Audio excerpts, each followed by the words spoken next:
we're all photographers, we're all image grabbers if we have the right technology in our hands. I suddenly realised that everybody's a photographer. I wasn't really making as much money as I used to be able to just survive, so I had to diversify. So what do I do now? Well, I'm not standing in front of tanks in a Welsh field. Well, I might be in Iraq, photographing one man's freedom fighter. I might be wearing geeky clothing for reviews. That's tech-enabled clothing. I can operate all my technology from inside the pocket. It's got Wi-Fi, all kinds of good stuff. I might be tweeting a lot. I just have. I'm feeling withdrawal symptoms already. It's only been 2 minutes.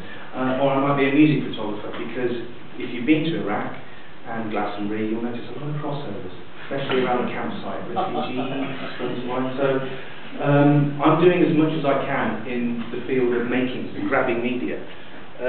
It happened accidentally. I was fed up of shouting at the television. I had a lot of time on my hands. What is going on? I don't believe a word you're saying.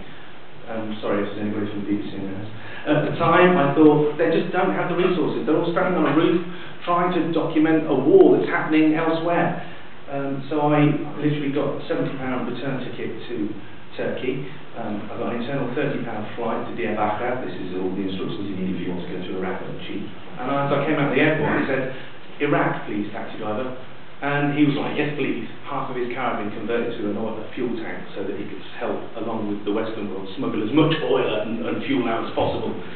So I got a taxi into Iraq, and I took some photographs for myself which I wanted to publish. A couple made the Independent Guardian, picked up on a couple of nice illustrative shots to just tell their story. Nobody wanted to tell mine. So I thought, Sodja, I'll put my photos with a bit of me going, Kurdistan. And a bit of nice music from a local Kurdish guitar player, and I put it on YouTube, and within a week, Two-Faced Death, which is the Peshmerga, what it translates to, was viewed by more people than The Guardian and The Independent and The Telegraph would have read that newspaper in a week before it became more as chip paper, or whatever they say. So I suddenly realised, because people were saying, "Whoa, we love this, can you come and talk to us about how you put your photographs and made a movie?" Suddenly realised I could put out a middle and I could just publish to an audience. You might say, "Well, how do you get paid to do that?" Well, initially people were paying me to talk about how to do that, so by staying ahead of the curve and being able to teach others to have a voice like this. The United Nations called me up. Well, it was the United Nations. They actually said the UNHCR. I didn't know who they were for a long time until I Googled them. Yes. We like the podcast you did. Okay. The video blog thing. Oh yes, that. Yeah. Could you do one for us? Okay.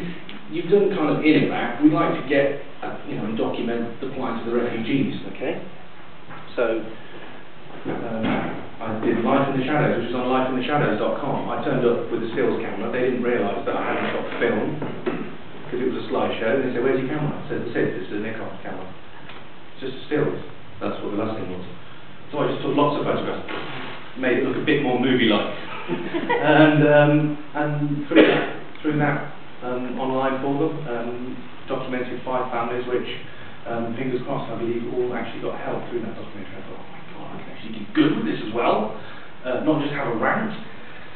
And it goes on. A lot of the larger organisations are saying, hang on a second, if you can come in quickly, swiftly, underneath the security issues with minimal kit, and get this done in a week, the job's yours. So a couple of weeks ago I went to Pakistan, Dubai and Hong Kong looking at cultural relations and how this can help stem extremism in places like Pakistan. And I literally took a small camera that's in that small bag.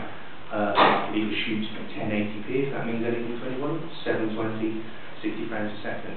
Basically very, very good quality, more than you need for the internet. And amazing external sound with a device in my hand. Plus I could film myself because it's got a flip out screen and I can go, oh, my voice went halfway through because the travel was so hard for me. So I had to change the style of the film by basically putting questions up in between on slides after silent movie, and it worked really well, I think.